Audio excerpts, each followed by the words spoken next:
Hello friends, मैं आपका दोस्त एडवोकेट ऋषभ कटारा। आज हम चर्चा के लिए आए हैं, वो बहुत क्रूशल विषय है। आजकल मैट्रिमोनियल तलाक आपस में बहुत जल्दी शीघ्रता से हो जाते हैं।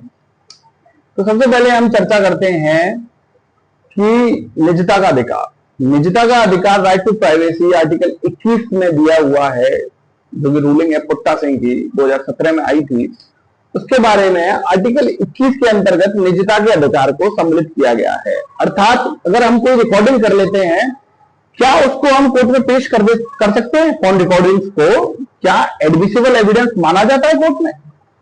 इसके संबंध में अभी कुछ ही दिन पहले लेटेस्ट जजमेंट है ऑनरेबल सुप्रीम कोर्ट का, जो कि जुलाई 2025 में दिया गया है, विभोर सिंह वर्सेज नेहा।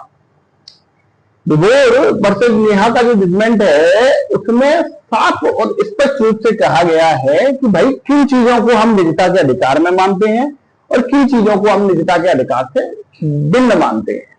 तो निजता का अधिकार होता है भाई पर्सनल जो चीजें होती हैं, जैसे कि मान के चलो जिसमें मेरी इज्जत, रेस्पेक्ट को इंक्रीज ना किया गया हो, अर्थात मेरी इज्जत पे कोई दुष्परिणाम ना हो रहा हो, उन चीजों को हम निजता के अंतर्गत मानते हैं। निजी चीजें, चाहे ये शारीरिक हो सकती हैं, चाहे ये मानसिक हो सकती हैं, या ये सामाजिक हो सकती हैं। जब तक निजता के अधिकार के अंतर्गत कोई चीज आती है तो इसे हम एविडेंशियल एक्ट की तरह यूज नहीं कर सकते कोर्ट में, ठीक है?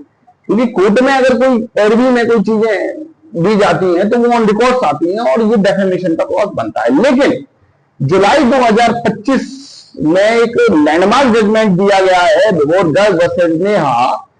उसमें साफ साफ कहा गया है कि जब मेट्रोपॉलिटन साइड पर जब मेट्रोमॉनिटर जब वैवाहिक संबंधों में कोई डिस्प्यूट होता है या विवाद की स्थिति बनी होती है, तो आपस में जो टेलीफोनिक चीजें हैं, आपस में जो टेलीफोनिक रिकॉर्डिंग्स हैं, या तो वो लड़के पक्ष की ओर से हो या वो लड़की पक्ष की ओर से हो, तो उन्हें इस केस के अंतर्गत एक जजमेंट के थ्रू एक एविडेंस, एडमिसिबल एविडेंस माना गया है।